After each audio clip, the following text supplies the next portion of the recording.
Boa noite a todas, boa noite a todas que estão aqui conosco nessa fria noite de quinta-feira. Um prazer estarmos juntas novamente para discutirmos as questões de teologia feminista, uma teologia provocadora, transformadora e principalmente libertadora das vidas das mulheres e de todas as pessoas. Agradecemos especialmente a você que está aqui conosco por essa presença, né, numa noite tão fria, e esperamos que seja uma noite abençoada, com uma reflexão bem libertadora, como sempre, a fala da Ivone Gebara. Vou chamar a Maria das Graças, a nossa Graça, aqui, para fazer a apresentação da Ivone. É uma honra ter Ivone aqui conosco, né? É honra, alegria e privilégio. Então, nós agradecemos desde já. Ivone é nascida em São Paulo, nasceu em 1944, é professora de filosofia e teologia, feminista, ecofeminista e ecumênica, né? Especialmente ecumênica, como ela estava dizendo. Pertence à congregação das Irmãs de Nossa Senhora. Viveu e trabalhou no Recife por mais de 35 anos, o que foi um privilégio, né, para nossa cidade aqui de Recife. Foi professora do Instituto de Teologia de Recife e assessora de grupos populares. Professora do SESEP e membro do Instituto Sede Sapiência. Publicou vários livros numa perspectiva filosófica e teológica ecofeminista. E vive atualmente em São Paulo. Voltou para São Paulo, né? Bem que eu gostaria que você tivesse continuado aqui, Ivone. Eu também. Isso aqui não é nada, né, para o que Ivone representa. É muito, muito mais que isso, por mais que nós falemos sobre ela, não diremos tudo. De forma especial, né? Não só pela produção dela, porque quando fala aqui nos livros, me vem à cabeça aquele da coleção Primeiros Passos, que talvez seja o menorzinho, que a gente acha que vai ter um resumo, e ele é transformador, assim, surpreende realmente um livro tão pequeno, mas que dá uma visão maravilhosa do que é a teologia feminista. E muito mais também, porque todas nós, né, somos herdeiras, podemos dizer, do trabalho de Ivone, né, que se hoje é difícil para nós, encontramos desafios, é muito mais desafiador para ela, pela época, né, por pressões, como nós sabemos que acontece, e ela persistiu, né, continuou firme e nunca recuou das posições. Isso é uma coisa muito importante, né, para que a gente esteja aqui agora, tendo, mesmo com as conquistas que nós temos, e ainda com muita dificuldade. Mas nessa época em que Ivone começa, né, era algo muito, muito mais ousado, eu diria, né, e com muito mais impedimentos, com muito mais obstáculos. Então, Ivone, nós agradecemos que você tenha aceitado, né, esse convite. E uma outra coisa, além disso, da produção e do trabalho, é que a gente deve destacar essa generosidade de Ivone, de nunca dizer não, a disponibilidade, né? E a singeleza, eu acredito, diante de tanta competência, de tanta produção, de tanta contribuição. Então, passo a palavra, Ivone. Muito obrigada, Maria das Graças. Eu acho que as suas palavras me tocam muito e eu só não voltei para Recife porque eu fiquei doente e tive que ficar aqui, não teve jeito, mas a vida vai me permitir ainda de passear por lá de vez em quando. Então, eu queria dizer para vocês que eu sou teóloga, mas a abordagem que eu vou fazer com vocês hoje é como teóloga, mas principalmente como filósofa. E por que eu vou fazer isso? Porque eu acho que nós, mulheres, podemos transformar um pouco mais a nossa teologia e abrir mais espaços se pensarmos filosoficamente. O que eu quero dizer é pensar filosoficamente? Pensar filosoficamente significa pensar as estruturas mentais, as estruturas de ideias, as estruturas mitológicas, as estruturas idealizantes, as estruturas emocionais que sustentam os pensamentos teológicos. Eu acho muito importante a gente ter isso muito claro, porque quando a gente fala de teologia, a gente já começa a falar das nossas crenças cristãs, de Deus, de Jesus, da Bíblia, de tal livro da Bíblia, de tal outro, e dependendo das igrejas, se acentua mais um aspecto, se acentua outro, e a gente pouco reflete sobre, eu diria assim, o arcabouço de sustentação. A gente não pensa como que a gente pensa, a gente não faz a pergunta assim, como é que você chegou a isso?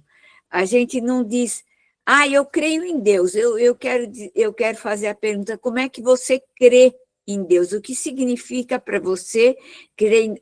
não, isso é uma coisa óbvia, eu creio, eu estou dizendo agora, não como teóloga, mas como filósofa, não é óbvio. Eu sou seguidora de Jesus.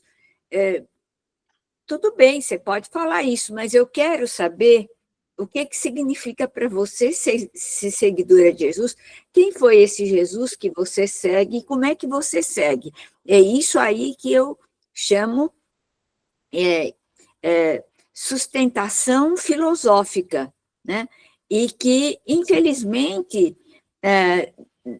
as teologias não fazem muita filosofia, ou quando fazem filosofia, fazem aquelas filosofias tradicionais, né, como pensava, sei lá, estou falando da Idade Média, mas antes da Idade Média, assim pensava Agostinho, assim pensavam os padres da igreja, assim pensava Tomás de Aquino. Vocês percebem já que é uma estrutura de pensamento masculino. Então, eu gostaria de trabalhar com vocês, vou trabalhar teologia, mas vou trabalhar puxando a sardinha para a minha brasa. Então, eu vou, como eu dizia, puxar a sardinha para a minha brasa, digamos, insistindo um pouco na questão filosófica. Então, eu tenho uma preocupação, porque vocês me pediram para falar sobre ecoteologia, né? Portanto, ecologia, e o racismo ambiental.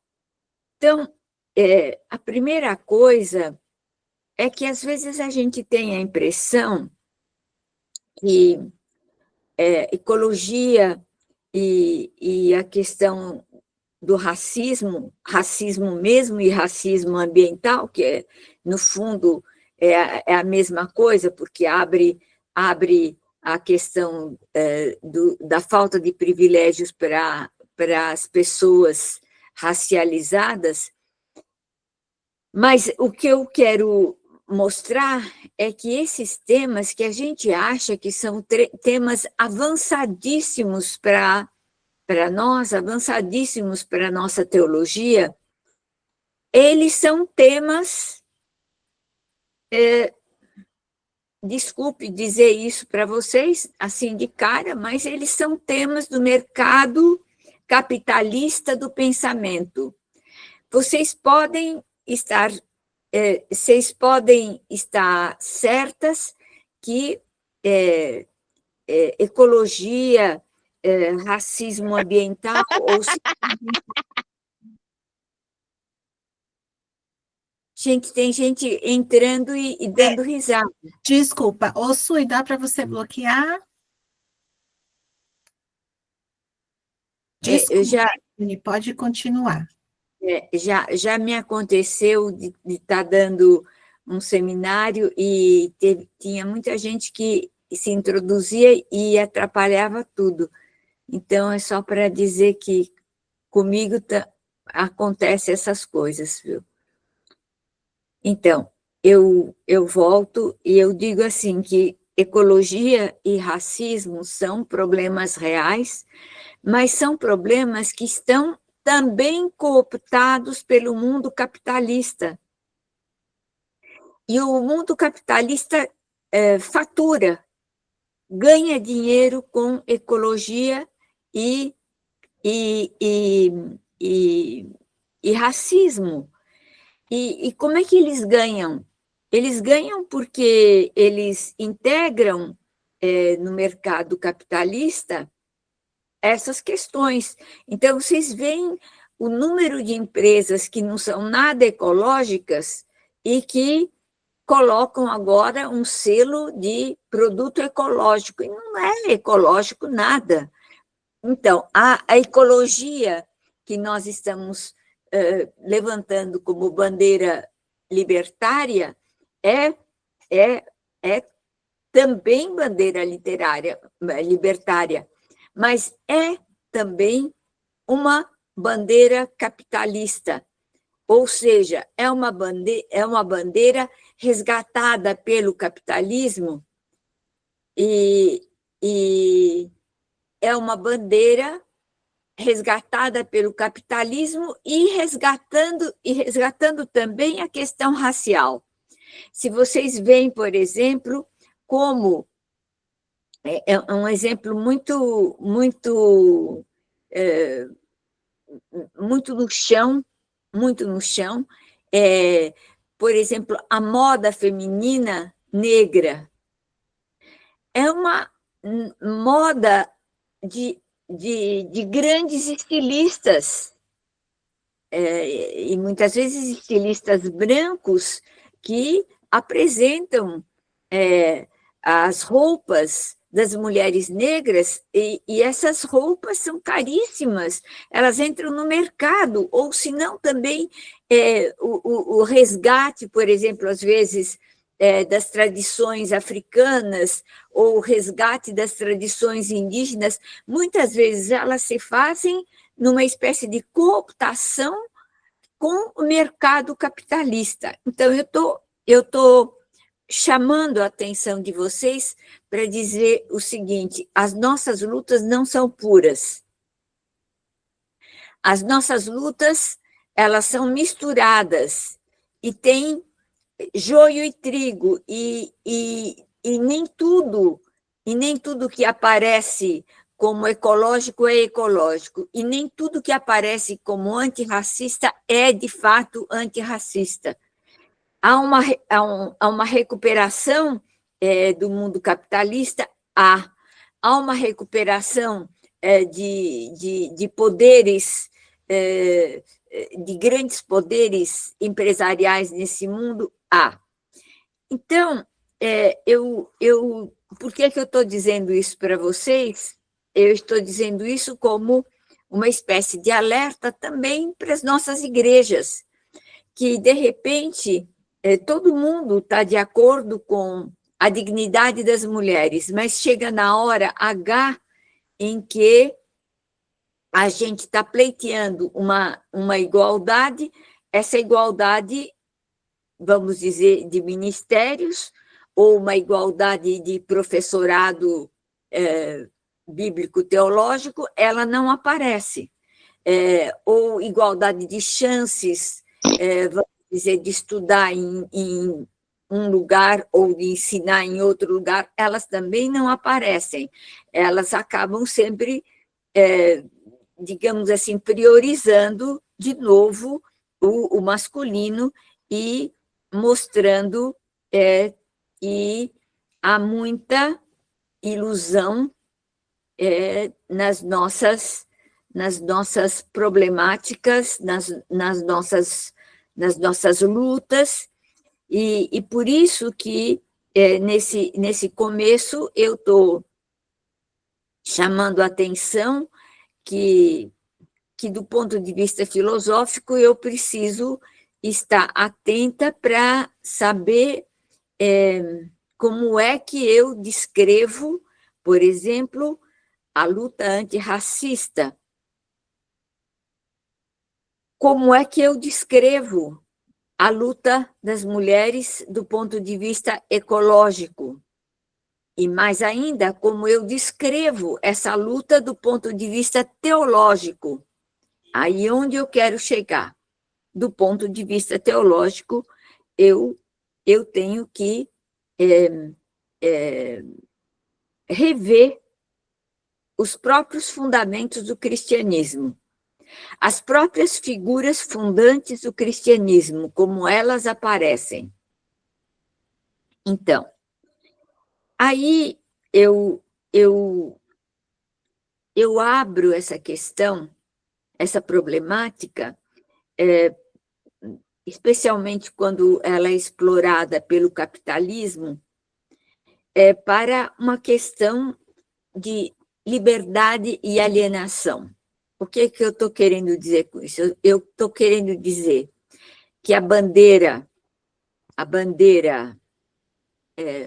antirracista e a bandeira ecológica, elas podem ser tanto bandeiras que ajudam a liberdade, como também bandeiras que acentuam a alienação. Talvez isso seja algo incômodo de ouvir falar, porque normalmente a gente acharia que a bandeira ecoteológica e a bandeira antirracista são bandeiras libertárias, e eu estou dizendo que elas podem ser libertárias, mas também elas podem ser alienantes. E eu estou tentando mostrar para vocês que a concepção feminista, a concepção filosófica feminista que eu estou desenvolvendo é uma concepção não dualista. O que significa isso? Eu não estou dizendo mais que deste lado está o bem e deste lado está o mal, como se bem e mal fossem duas forças independentes. Eu estou dizendo que o bem e o mal é avesso de uma mesma realidade. É meio chocante, talvez, isso que eu estou dizendo, mas é como se eu dissesse, olha, aqui está um pano, esse pano tem o direito e tem o avesso. O direito e o avesso se sustentam mutuamente. Então, nas nossas lutas, nós temos gente que está usando o mesmo vocabulário, mas com outro sentido. Gente que está usando o mesmo vocabulário com o favorecimento de um capitalismo estúpido. Além disso, quando eu falo também, por exemplo, de luta antirracista, eu não estou falando de uma novidade. O antirracismo sempre existiu, né? Não está existindo agora, ou não está existindo no tempo da escravidão. Nós estamos atualmente vivendo também, além dos racismos que nós conhecemos no Brasil, contra a população negra de origem africana, contra a população indígena, mas um racismo também contra pobre. Pobre virou raça, é pobre. Pobre. Nós estamos vivendo um racismo contra os palestinos, querem eliminar os palestinos. Nós estamos vivendo um racismo imenso no Haiti. a população haitiana está faminta. E o que é que está fazendo a comunidade internacional? Manda um ou outro saco de arroz ou feijão e pronto, é para matar mesmo. Então, eu estou querendo abrir essa problemática para dizer que ela é bem mais ampla do que a problemática limitada às igrejas. As igrejas são racistas? São. São antifeministas? São. Mas elas obedecem, eu diria assim, elas obedecem uma ideologia bem mais ampla do que elas, né? E elas ainda obedecem alguma coisa que eu acho gravíssimo, que é falar e argumentar a partir da obra divina. Qual é a obra divina? Não existe o que a gente chama de obra divina. É construção teológico-ideológica, né? Que nós temos que abrir os olhos e rever o tipo de teologia que a gente ainda sustenta, que inclusive nós, mulheres, ainda sustentamos. Então, por exemplo, quando eu falo filosoficamente, eu estou falando, como eu disse há pouco, aquilo que sustenta. Então, o que sustenta, por exemplo, a teologia cristã? É uma imagem de Deus. Eu tenho certeza que nós não temos clareza sobre essa imagem de Deus, mas se nós pensarmos um pouquinho, essa imagem de Deus corresponde a uma imagem masculina, certo? É pai. Depois, aí a gente reproduz, nós também reproduzimos. Deus Pai vai nos ajudar. Calma aí. Será que nós também não poderíamos, como feministas, repensar essas imagens e como elas nasceram, como elas se tornaram uma superestrutura na formação cultural?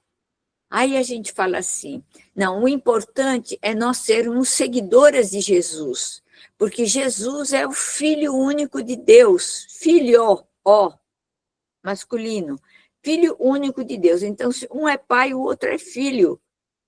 Então, você marca de novo a filiação masculina.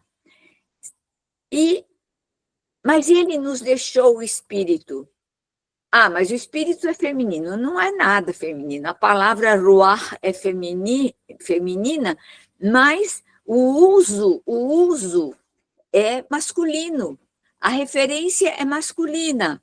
Então, o que eu percebo? Eu, olhando filosoficamente, eu percebo que o fundo da minha crença é um fundo simbólico masculino, de representação masculina. E essa representação masculina se tornou histórica em 325 com Constantino. Foi ele que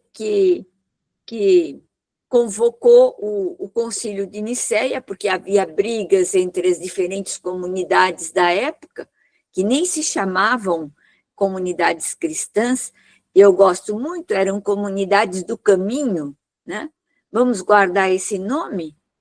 Caminho. Depois é que se tornou comunidades cristãs. Jesus não era cristão, né?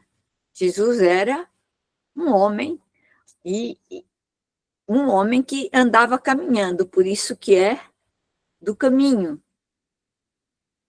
E eu acho importante, vocês já devem ter lido aquela teóloga alemã, Elisabeth Schussler Fiorenza, que ela fala do movimento Jesus. E é nesse sentido que eu também entro nesse movimento de Jesus, mas até eu gostaria de alargar mais, colocar Jesus como um membro desse movimento do caminho. Tem Maria Madalena, tem Nicodemos, tem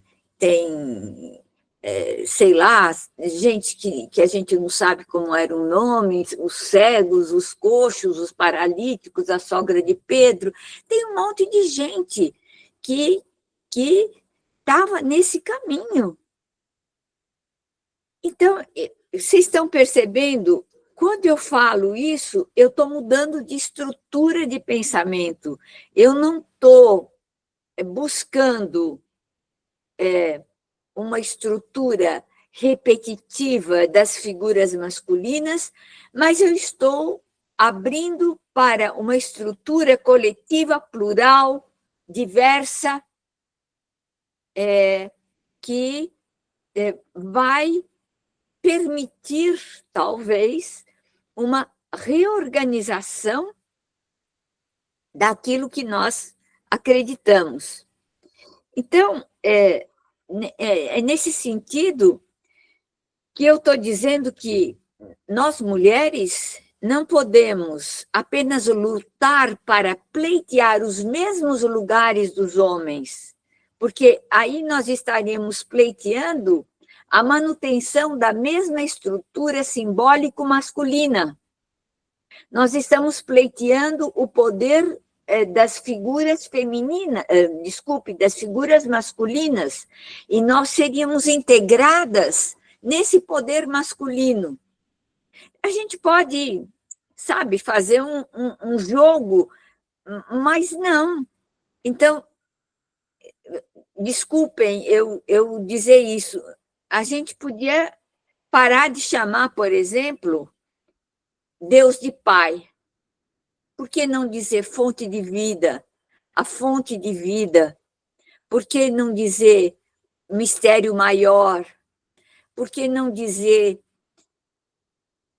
o desconhecido, o amor maior? Usar metáforas diferentes para a gente poder, de novo, filosoficamente, pensar o mundo e as nossas crenças para além de um modelo trinitário masculino. Então, se não, todas as nossas aquisições, todos os passos, os avanços que a gente faz, é para continuar o mesmo sistema que não nos permite uma plenitude, porque o próprio sistema é estruturado de forma masculina e é estruturado de uma forma, eu diria, rígida. Por que falar? Por que usar isso? Você tem que explicar muito. Se vocês pegarem os anais ou o credo de Nicéia, o Pai é Deus? Sim, o Pai é Deus. O Filho é Deus? Sim, o Filho é Deus. O Espírito Santo é Deus? Sim, o Espírito Santo é Deus. Que confusão! Que coisa difícil! E o que é Deus? O que é Deus? Deus é o Espírito perfeitíssimo, Criador do céu e da terra. Vocês sabem isso. Vocês sabem isso pelo catecismo. Nós sabemos disso. Mas o que a gente experimenta? O que a gente vive? A gente vive o mistério da insegurança humana.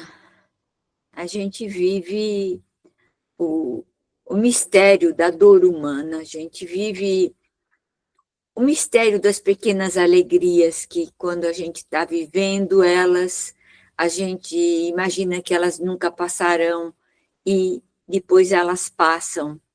A gente vive a morte. Cada dia a gente morre, né? Mas a gente não quer aceitar a condição humana. Aí a gente inventa, o céu é uma invenção da falta de aceitação da condição humana. Então, essa teologia, eu diria, dualista, que opõe terra com céu, Deus aos homens, Jesus às mulheres, e assim por diante, essa filosofia dualista, oposicionista, ela tem que ceder o lugar a, eu diria, uma filosofia mais ecológica. O que é uma filosofia mais ecológica?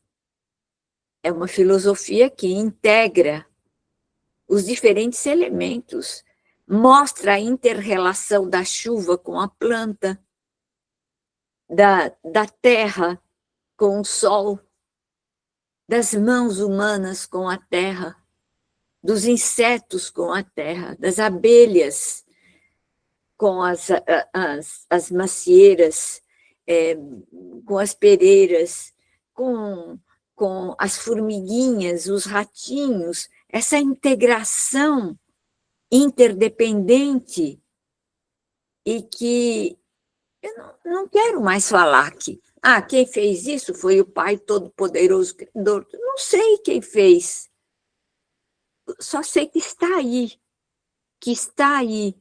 e que está aí porque é parte do meu corpo.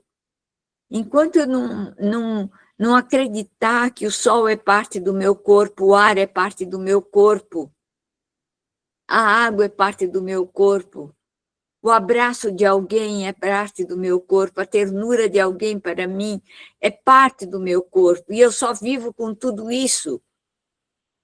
Então, essa seria, em palavras bastante simples, uma compreensão mais sistêmica, mais interrelacional, mais ecológica, a palavra hoje em dia está muito gasta, mas eu vou usá-la, mais democrática, né? Mais participativa das diferenças, né? De tal forma que eu saio da alienação do mundo patriarcal, ou eu tento sair da alienação, mesmo que o meu corpo foi moldado de forma patriarcal, o movimento feminista, o movimento ecológico estão furando esse teto, estão dizendo, olha um pouco, apesar da poluição, ainda de vez em quando dá para ver uma estrela, e se vocês forem perto do mar, vai dar para ver melhor. Se você matar o mar, você vai matar os peixinhos, você vai se matar também, mostrar como a vida só se sustenta dessa forma, e saber que eu não vou ter nunca,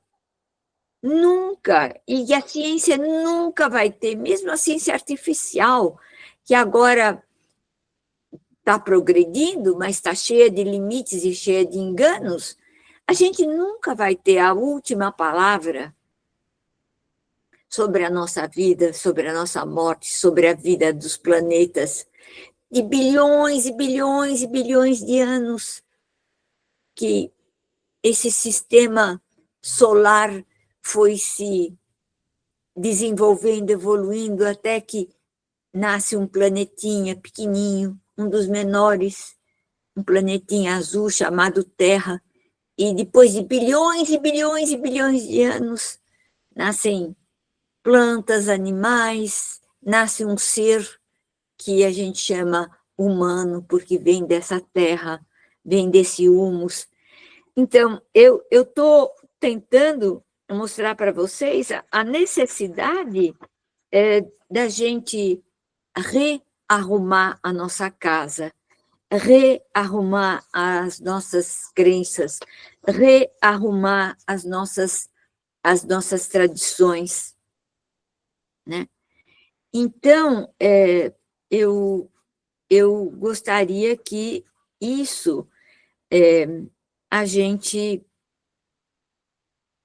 levasse em consideração para alargar a tenda patriarcal, para dizer, essa tenda já não cobre mais o mundo do jeito que ele está. Essa tenda necessita, né, ser olhada de uma outra forma. Eu sei que já estourei meu tempo, né? Mas eu já vou, não é isso? Fica à vontade, Ivone, fica à É. vontade. Pode continuar tranquilamente. Mais um pouquinho. Depois, como eu vou dar o texto para vocês. Então, eu só queria dizer para vocês que a gente não pode repetir o mesmo esquema. Nós mulheres queremos ser ordenadas, nós mulheres queremos ser bispas, nós mulheres temos que preservar a terra que os homens estão destruindo, porque a destruição maior é mesmo masculina. E então eu queria propor a nós, né, que a gente falasse, olha, a gente é do movimento do caminho, né? Onde tinha um cara chamado Jesus, não precisa falar que ele é Deus, gente. Por que tem que falar que ele é Deus? Tinha um cara chamado Jesus, e tinha uma mulher chamada Madalena, e tinha outra que chamava Maria, e tinha outra que chamava Lídia, e tinha outra e tinha outro. É um movimento, é como agora, a gente cria um movimento ecológico de mulheres, ou mulheres e homens, a gente cria um movimento de sem terra, a gente cria um movimento para salvar um rio, a gente cria coletivamente forças que possam nos ajudar a preservar a nossa vida, né? Então, esses novos espaços devem modificar também uma linguagem hierárquica patriarcal na qual a gente ainda está deitado, né? Se vocês não conhecem, eu não conhecia, eu fiquei conhecendo há pouco tempo uma antropóloga norte-americana que chama Lea Zani. Então, essa antropóloga escreveu um artigo chamado Passeio no Jardim Secreto dos Gêneros. E não vou falar tudo, porque é muito comprido, mas o que ela faz é uma coisa interessantíssima. Ela é bióloga, então ela vai observando como na natureza não tem essa cultura binária fixista, né? A natureza tem sementes masculinas e femininas, tem plantas que são só de sementes femininas, quer dizer que ela não há uma identificação absoluta entre os papéis, gêneros, identidades. A vida é múltipla, a vida é arrumada e desarrumada, né? E a cabeça, às vezes, que quer arrumar tudo, acaba, muitas vezes, limitando a força da vida, né? Então, há um resgate, eu diria, de uma outra visão, quando a gente fala de ecologia. Então, a gente tem que resgatar uma visão muito mais múltipla, que não se limita apenas a masculino e feminino, é a força, é uma força vital que está aí. E a gente tem que começar de pequenininho a organizar tudo isso. E, para terminar, eu queria lembrar que também a gente... eu sei que para católicos e protestantes, isso que eu vou dizer é uma aberração, mas eu vou dizer assim mesmo. Vamos parar de falar que a Bíblia é palavra de Deus. certo?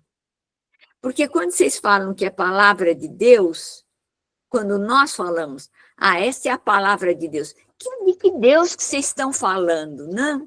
De que Deus? Quem é esse Deus? É uma palavra humana. É um texto escrito por gente, reescrito por gente, em geral masculina. Agora, eu posso gostar da Bíblia como um livro que me inspira, eu posso cantar os salmos, eu posso achar uma graça as alegorias que tem lá, e a história de Adão e Eva, a história de Caim e Abel, não é que aconteceram, nada disso aconteceu, são alegorias, é ajudar o povo a pensar a partir da simbologia. Eu acho que algumas de vocês já devem ter ouvido essa minha história, mas eu vou contar rapidamente, porque a gente diz assim, não, o povo está acostumado. Não está. A gente aqui está acostumada e impõe para os mais simples esse costume. Eu me lembro de uma amiga minha da Paraíba, que ela já faleceu há bastante tempo, ela era biblista, e um dia era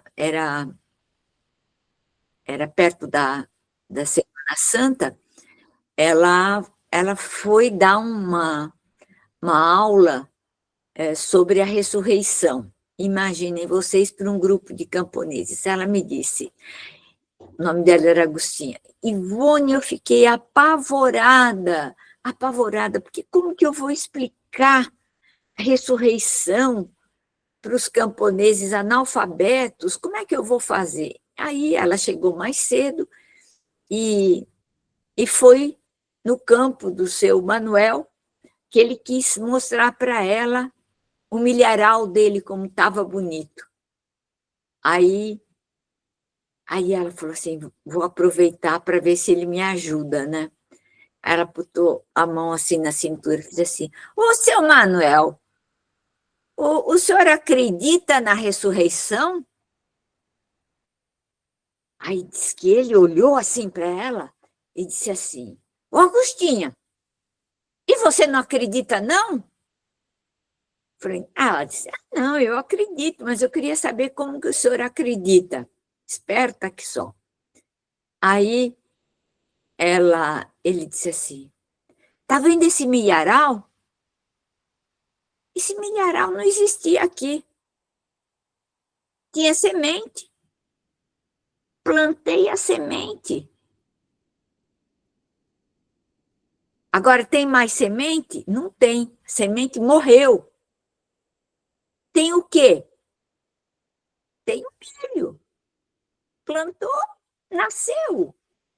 Isso que é a ressurreição, a senhora não sabia, não? Aí ela disse, eu sabia sim, eu só queria conversar com o senhor. Que ela sabia. Então, vocês estão entendendo que tem muitas linguagens para falar da força da vida. Então, a gente não precisa mais dizer assim, como Buda dizia, como Maomé dizia, palavra de Maomé, como Jesus dizia, palavra de Jesus santa, de Deus, não sei, sabe? Essas autoridades masculinas, desculpem, mas se a gente insistir muito, atrofia os processos libertários, né?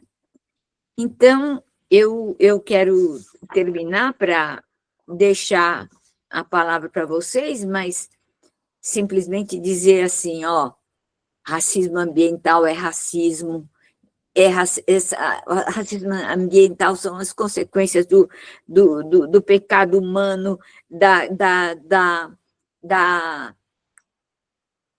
vontade de poder do ser humano, né, que revela uma distribuição desigual das habitações, uma distribuição desigual dos alimentos, desigual do que acontece se chove, onde vai ser destruído em primeiro lugar é o lugar onde vivem os pobres.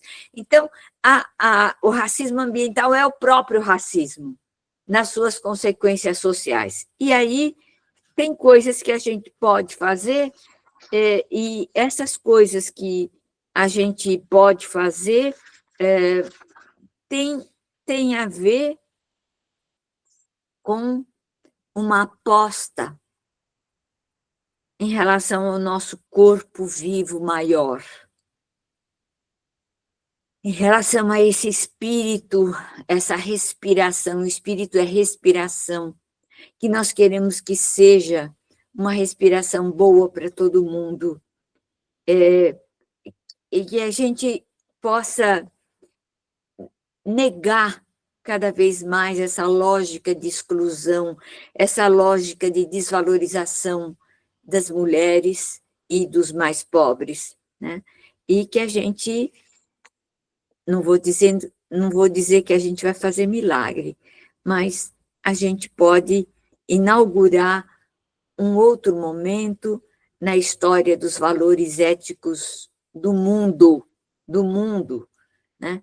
Porque os valores éticos a gente os encontra no cristianismo, no budismo, no hinduísmo, no candomblé, nas religiões indígenas. Há uma ética humana de respeito à vida, de preservação à vida, que é comum a esses seres que nós chamamos seres humanos, a esses seres que fazem parte de um corpo que brotou da terra. Somos plantas que brotamos dessa terra.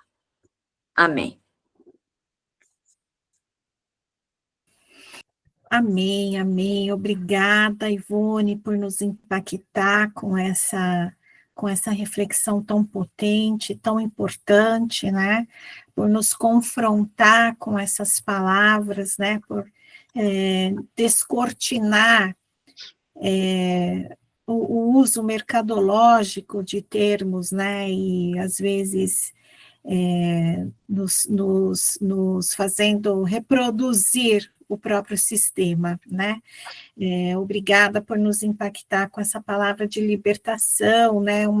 Uma importante libertação de estruturas produzidas que nos prenderam e continuam a nos prender, né? Nós tivemos no início, acho que todas perceberam, né, um problema no chat, um problema de alguns tumultos aqui na nossa reunião, mas estamos entendendo que não atrapalhou, né, o fundamental que foi a palavra da Ivone aqui para nós. Então, eu vou pedir é o momento que nós temos para nos manifestar. Vou pedir para quem for se manifestar, abre a sua câmera, mostre o seu rosto, traga a sua presença inteira. Posso pedir um favor? Pode. Que as pessoas que vão falar e que vão fazer perguntas, né, que elas sejam o mais possível concisas para dar oportunidade para essa conversa ser de todas nós, tá? Exatamente, exatamente. A Marília está lá. Vamos nos identificar também no sentido de que lugar nós estamos falando, né? Que nós estamos aqui representadas por muitos espaços do Brasil aqui. Marília, sua vez. Boa noite, meninas. Bom, brevemente, sendo breve e objetiva, né? Eu me considero engateando nessas temáticas, né? Eu estou caminhando com a EG desde 2020, no ano da pandemia, mas ainda eu vejo quanto é difícil romper com alguns paradigmas, né? Que a gente caminha, né? Ano após ano. E a minha pergunta diz respeito a um questionamento que a gente sempre recebe, né? Até onde é racismo ambiental, ou racismo religioso, quando se aborda a partir da questão das diferenças, né? Quando se aborda a questão religiosa a partir das diferenças. Porque é certo que não somos de uma mesma religião, digamos, né? Temos diversidade de práticas religiosas, né? De caminhos em relação à espiritualidade, né? E essas diferenças elas são às vezes muito grandes e às vezes até opostas. Então, muitas vezes a gente é questionado em relação mas isso é um panteísmo, mas isso é um ecumenismo, né? Mas até onde existe realmente, né? A gente precisa considerar a diferença de caminhos, a diferença de crer que algo leva a Deus e algo pode conduzir para o mundo espiritual e não a Deus por si só, mas ao mundo espiritual, né? E isso não ser considerado um racismo religioso ou um racismo ambiental, né? No sentido mais ampliado da palavra, né? É só esse questionamento que eu estou trazendo, porque eu sou sempre abordada sobre isso, e eu confesso que eu não me sinto ainda, digamos assim, consistente, né? Para responder em todos esses questionamentos que surgem para nós.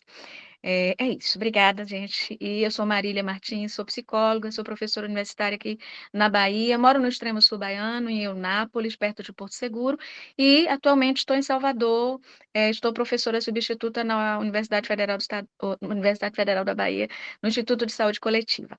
E é isso, obrigada, gente. Então, eu posso responder assim a cada uma, Dani?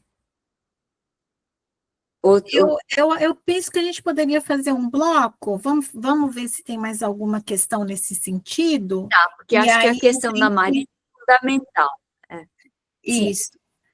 Mais alguém gostaria de abordar alguém que gostaria de nesse mesmo sentido? Deixa eu ter uma mão levantada aqui. Tá. A Dandara. Pode estar com você, Dandara. Oi, boa noite. Eu sou a Ladandara, sou de Guarulhos, São Paulo, né? Faço parte de alguns coletivos que trabalham a questão da temática negra, de negritude, de gênero também, né? E minha formação é na área ambiental, né? Eu entendo esse incômodo que a Ivone disse no começo, né? Que é quando a gente vai falar da questão do capital, né?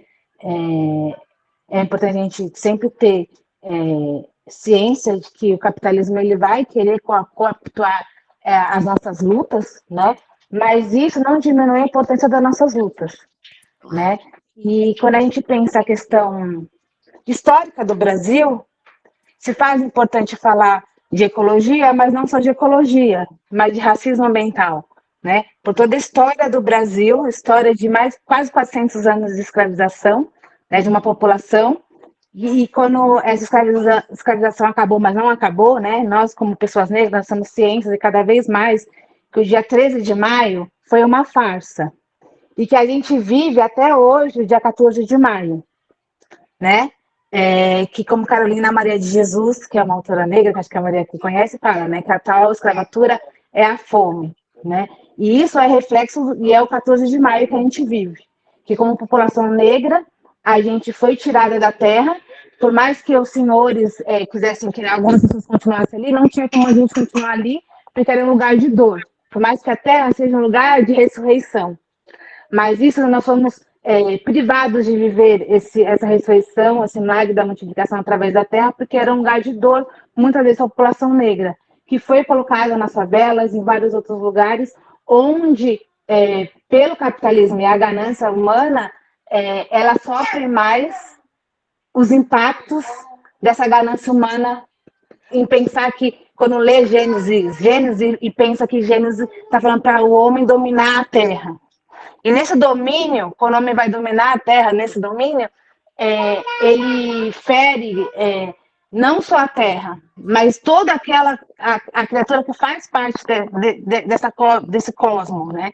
Que está interligado. E quando fere essa terra, existem pessoas que estão em condição de vulnerabilidade que acaba sendo ferida mais forte. E quando a gente pensa no Brasil, não é só questão social, não é só você ser pobre. A gente sabe que quem é pobre, a pobreza no Brasil tem gênero e raça, né? Então passa por gênero e raça.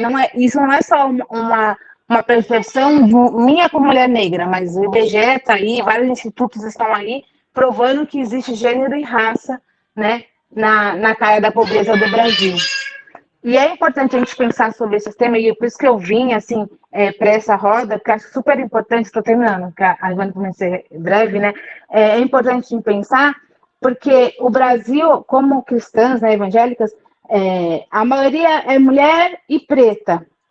E aí a gente pensa que a maioria está nessa condição de viver os impactos das injustiças ambientais, de viver esse racismo ambiental, de viver o impacto da ganância humana sobre a natureza. E essas pessoas, elas vivem mais esse impacto, do que a seca, a fome, está na área de deslizamento, está em área de enchente, e várias outras consequências da ganância humana na hora de que vai se relacionar com a terra na função de domínio, e não de irmandade e fraternidade.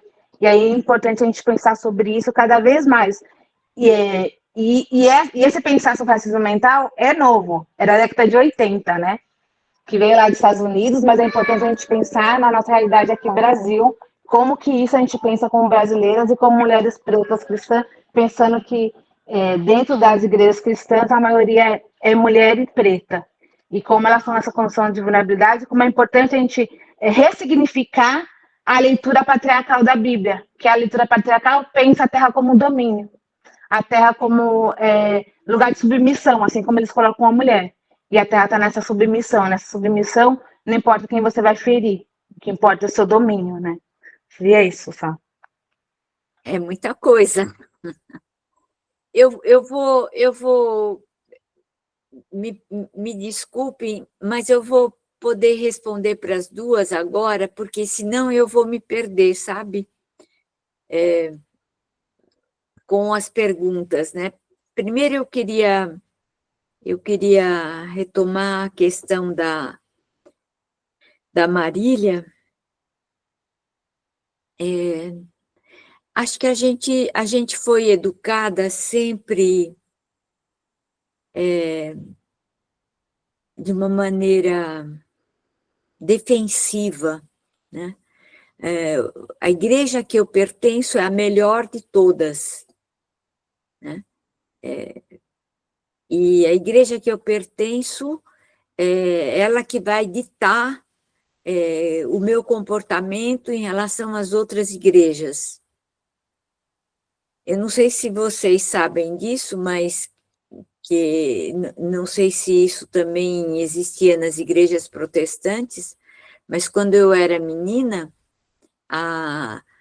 se eu fosse numa celebração numa igreja protestante, eu tinha que me confessar. Era um pecado, vocês imaginem. Eu me lembro que eu tinha uma tia que era casada com um senhor presbiteriano, e às vezes a gente ia com ela na celebração da igreja presbiteriana, minha mãe levava e a gente ia. E eu sei que isso fazia parte do exame de consciência, imaginem, se frequentou locais que não eram católicos. Eu tinha verdadeiros calafrios quando eu era obrigada a me confessar e dizer isso, né? Então, o que eu quero dizer com isso? Isso também é muito, muito, muito patriarcal, muito excludente. Vocês acham que eu estou pregando a anulação das diferenças? Não. Mas eu estou, como é que eu vou dizer assim? Eu estou sublinhando, em vez das diferenças, eu estou sublinhando a questão da ética, da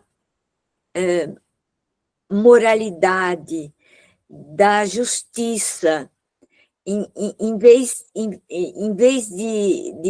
falar da diferença das religiões quanto à sua fundação e interpretação, eu queria sublinhar mais a dimensão humana de compromisso com os seres humanos, com a natureza entre os seres humanos.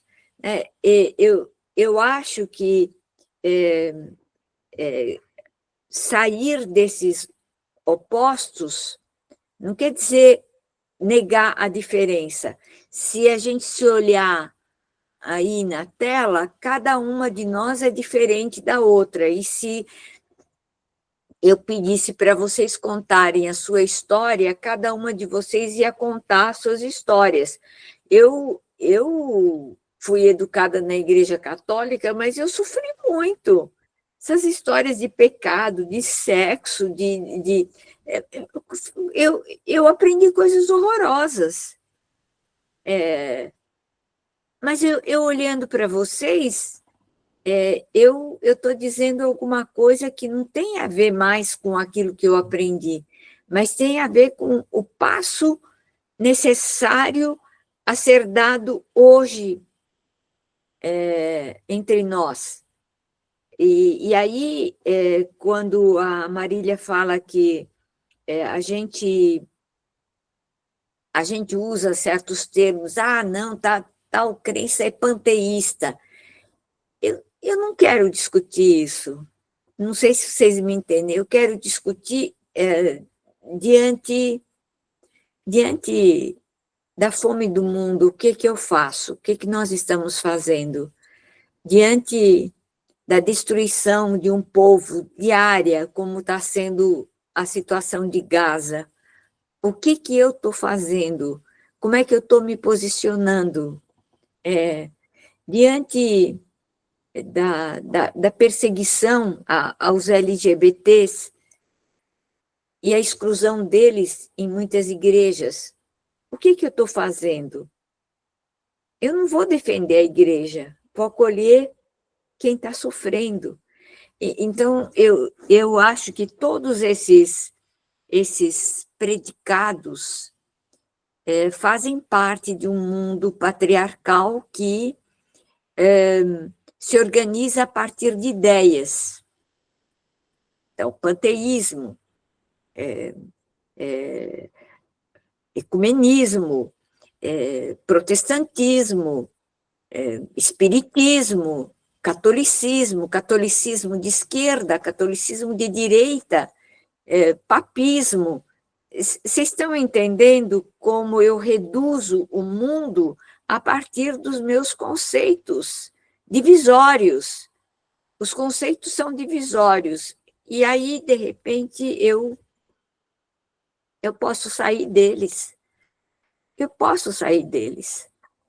Eu posso olhar as pessoas sem esses conceitos. Eu posso chamar a atenção das pessoas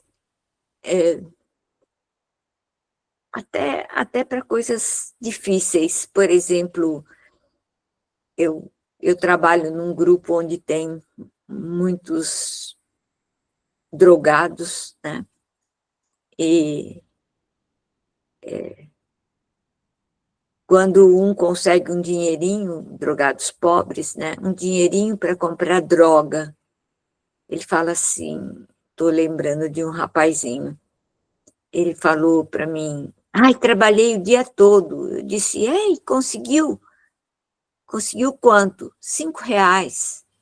O trabalho dele é pedir ajuda num farol de São Paulo. Aí eu estava morrendo de fome. Aí fui pedir para o homem me dar café com pão por R$5. Aí me deram, eu comi. Quando eu fui dar os R$5 para ele, o homem disse, não, fica com você. E como eu fiquei feliz. E eu falei, e aí? O que você fez? Ele foi comprar droga, né?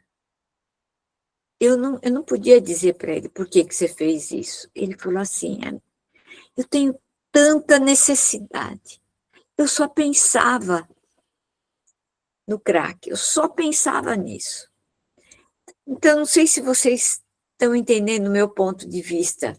Eu não estou dizendo mais para ele, olha, você é um dependente químico, você é um drogado, você está errado. Eu não sei. Nessa hora, ele foi fazer isso. Então, estou extrapolando o exemplo, mas eu acho que a gente devia tentar sair de alguns julgamentos padrões divisórios que foram de um tempo. No tempo da reforma, havia os partidários de Lutero, os partidários de Zwingli, os partidários os partidários da Igreja Católica, os papistas, os antipapistas. Ah, você é um antipapista, ah, você é de tal cardeal, não sei o quê.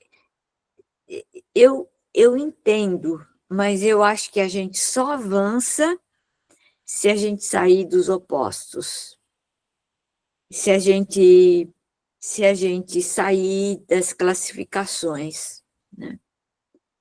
É difícil, mas é um esforço que tem que começar por mim. Eu não vejo, eu não quero ver o religioso tal, né? Eu quero ver a pessoa que está aí.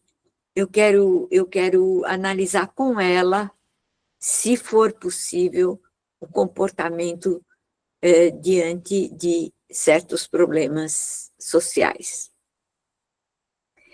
E eu também estou de acordo com o que a Dandara falou. Eu acho que aqui nesse país o racismo e o racismo ambiental estão aí. E não é só no Brasil. Eu estive no Haiti, é uma coisa assim trágica, absolutamente trágica, destruição total de um país negro. E quem que destrói? As metrópoles. As metrópoles estão acabando com o Haiti. E se você olhar o que está acontecendo na Palestina, você vai dizer assim, ah, não, eles não estão sofrendo racismo, eles estão sofrendo racismo, só que não é um racismo. Aliás, eu quero dizer que também a tez palestina não é branca, a pele palestina é misturada, mas a grande maioria dos palestinos é de pele mais morena, né? Aqui a gente diz assim, né, negro claro. Então, eu quero dizer assim que a exploração econômica, ela gera racismo, racismo negro, racismo africano. Vocês acham que na África não tem racismo? Tem. E o racismo africano, ele se faz a partir do capitalismo. As classes mais altas dominam os pobres africanos. Vocês vão dizer assim, mas isso não é racismo? É racismo, sim. É um tipo de racismo que considera aquele que tem menos meu escravo. Aquele que considera que aquele negro ou aquela negra que tem menos do que eu, é menos digno do que eu de comer uma comida boa. E vocês podem também verificar que existe um antirracismo teórico, muito teórico, que você faz doutrina antirracista, mas a prática você é racista, mesmo sendo negra, mesmo sendo negro, você é racista economicamente, você é racista ambientalmente, você é racista socialmente. Então, o que eu quero dizer é que você pode ter um presidente Obama nos Estados Unidos que é negro e não estou falando da pessoa dele, estou dando um exemplo. E, no entanto, não fazer muita coisa para evitar as grandes formas de racismo. Não tem só uma forma de racismo, tem milhares de formas. E aquilo que você disse, Dandara, estou plenamente de acordo. 13 de maio, uma ficção. 13 de maio é uma ficção. E terminar, como os americanos fizeram, terminaram a guerra do Vietnã, mataram vietnamitas, milhares e milhares e milhares de vietnamitas. Por quê? Porque eram amarelos, não eram negros, mas eram amarelos. E os amarelos são inferiores aos brancos, né? Então, eu queria também ousar dizer que a luta antirracista não é apenas uma luta antirracista dos negros, é uma luta antirracista dos indígenas, dos amarelos, dos morenos, dos pobres. Com isso, eu não estou querendo eliminar, eu estou querendo fortalecer e sair também de um excesso, aí estou usando aquilo que a Marília falou, um excesso de predicativos, né, que taxam cor, mais moreno, menos moreno, cabelo assim, cabelo assado, classificatórios, né, que acaba sendo até perigoso. Você vai dizer assim, não, mas isso é necessário para as universidades. Eu não estou dizendo que não seja, mas eu acho que também nas universidades as teorias antirracistas precisariam crescer. Eu estou procurando um livro que eu acho que é muito importante, se chama A Escória Humana. A Escória Humana, quer dizer, nós vivemos num mundo de produção de escória humana para que o capital e os privilégios... Está aqui, ó. De Eleni Varicaz, A Escória Humana, Figuras do Pária. Está aqui esse livro. É muito interessante você ter uma ideia de que também o tipo de antirracismo institucionalizado, até aqui é antirracismo, revela um limite da nossa compreensão do mundo, né? Então, só para dizer que eu estou muito de acordo que o impacto da ganância humana atinge, no Brasil, os negros, mas atinge também os indígenas, mas atinge também, em escala menor, mas atinge os imigrantes bolivianos, os imigrantes peruanos, que vivem nas favelas de São Paulo e do Sul, trabalhando com costura, com venda, com trabalho doméstico. Nós somos mestres em criar formas de escravidão a partir da cor, a partir da classe social, a partir da procedência. Então, alargar a nossa visão me parece uma coisa importante, né, de apreender.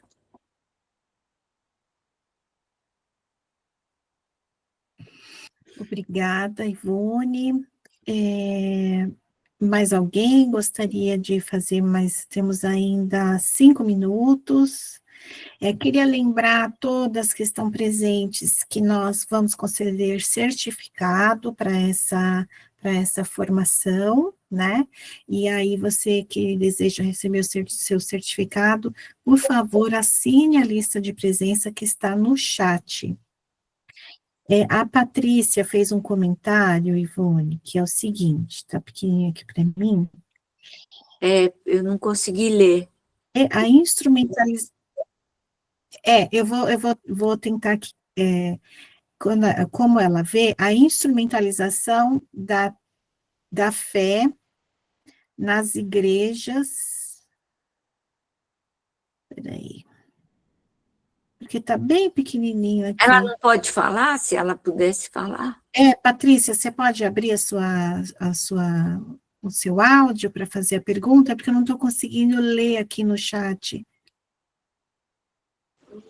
Sim, boa noite. Boa noite. Patrícia. Não estou conseguindo abrir a câmera agora, mas eu estava querendo saber um pouco, assim, falando dessa interseccionalidade, né, de gênero, raça, classe, e aproveitando um pouco desse problema que a gente teve nas igrejas de maneira geral, né, tanto evangélicas quanto católicas, como a senhora vê essa instrumentalização da fé, né, para esse projeto de poder da extrema-direita, né, e principalmente essas violências, né, que nós mulheres sofremos ao nos posicionarmos, né, contra esses discursos, né, principalmente eu sou do meio evangélico, estou pesquisando violências enfrentadas por mulheres evangélicas ao se posicionarem como simpatizantes ou apoiadoras das políticas de esquerda, né? Então eu vejo que muitas de nós sofremos com esses discursos, né? Conservadores, fundamentalistas, fomos chamadas de não cristãs, o que não foi diferente em outros meios também, até em algumas igrejas católicas a gente viu, né? Padres, outras pessoas sendo também chamadas de não cristãs, por isso queria escutar um pouquinho sobre isso. Eu acho que essa é uma questão do nosso tempo, né? Eu acho, Patrícia, que nós estamos vivendo uma crise religiosa total, a mesma crise de rumos políticos, a mesma crise do racismo ambiental, a mesma crise que toca a destruição das mulheres, a espécie de crítica feroz aos feminismos, né? Eu acho que, infelizmente, aquilo que a gente chama de fé cristã, ela está num momento muito crítico, assimilado ao projeto capitalista. Você vai dizer assim, todas as igrejas, eu tenho vontade de dizer que sim, mais ou menos quase todas as igrejas, embora acho que o neopentecostalismo, e o neopentecostalismo não é só protestante, tem o neopentecostalismo católico também, o neopentecostalismo é o que mais instrumentaliza a fé. Você pega a Bíblia e diz, olha, você está vendo, Deus está pedindo para você colocar o seu primeiro salário no altar. Então, acha, não sei o que, profeta tal, no capítulo 30, versículo 2 e 3, ele diz, coloque no altar do Senhor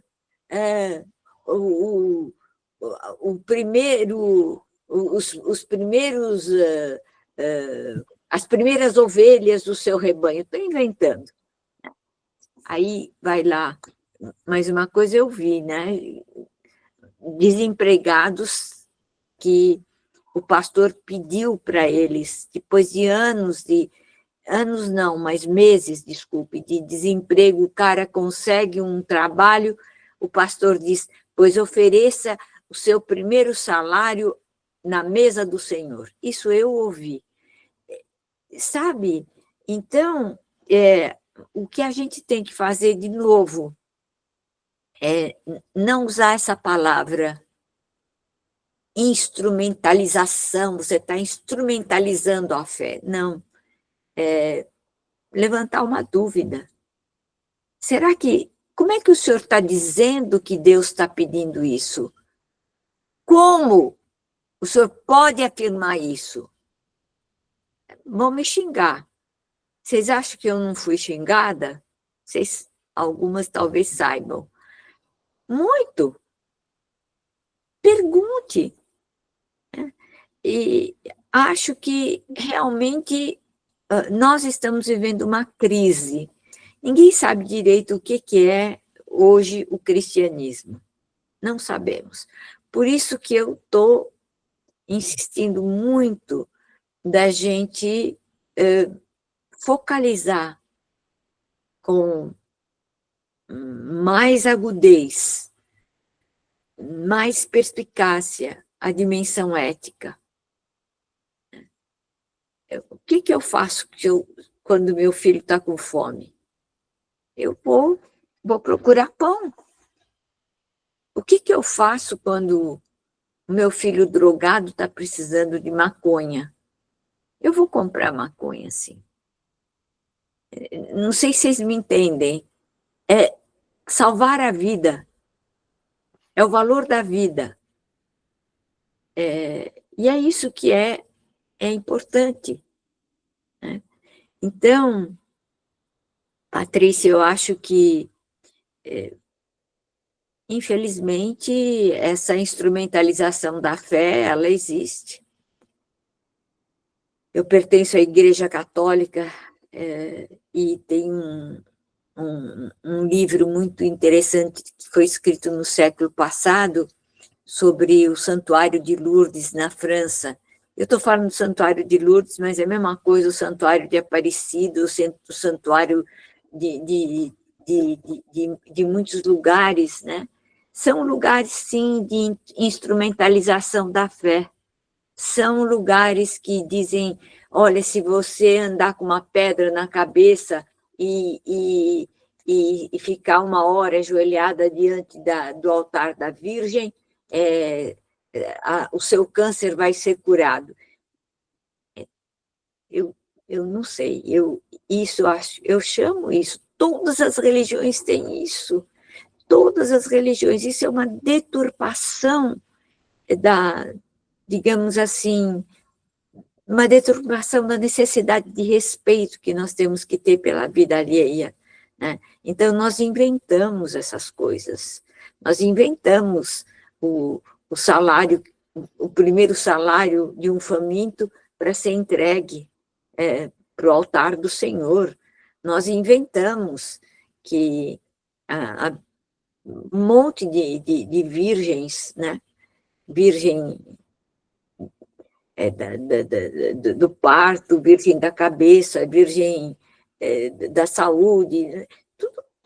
O que significa isso? Significa que nós estamos desamparados, desamparadas. E o desamparo humano, a finitude humana, é que nos leva a criar esses subterfúgios para tentar viver. E, infelizmente, tem uns espertinhos, donos de igrejas, que se aproveitam da fragilidade humana, se aproveitam dos medos, das nossas doenças, dos nossos amores, das nossas faltas de emprego, para ganhar dinheiro e instrumentalizar a fé das pessoas, né? Então, eu sempre digo, o caminho é conversar com as pessoas. Às vezes, não leva a nada. Então, você tem que aceitar que não levou a nada. É decepcionante, mas não levou a nada. Não imaginem que o empreendimento de querer buscar o caminho da verdade, da justiça, do bem comum é fácil, não é fácil. E nem sempre a gente é vitoriosa, né? Haja visto um líder do movimento ético, que foi Jesus, e termina na cruz, né? E termina pedindo para que o infinito afaste dele esse cálice, mas ninguém o ouve, e ele é crucificado, né? Como muitos outros, como Martin Luther King, como muitas mulheres que não aparecem na história, mas que foram crucificadas em vida, buscando a própria dignidade. Obrigada, Ivone. Obrigada. Chegamos aqui ao final do nosso encontro, da nossa formação. Obrigada a todas que participaram, que colocaram suas experiências no chat, que puderam abrir suas câmeras. Agradecemos muito a Ivone, que se disponibilizou a estar conosco essa noite, trazendo palavras sábias, palavras que dão, como a Lauana colocou, dão um quentinho no coração, nos instiga, mas também nos anima, nos sustenta, nos suporta para a caminhada, porque, como ela mesma disse, não é fácil. Muito obrigada, meninas, obrigada, Ivone. Obrigada a vocês também. E eu vi uma mensagenzinha da Marília que acredita na Ruach. Eu também acredito no mistério maior, por isso que todas as minhas palavras são palavras que são hipóteses sobre a vida, não são certezas sobre a vida, né? São alertas de caminho. Obrigada a vocês todas, obrigada, Dani, obrigada a Eig, e sigamos o nosso caminho. Amém.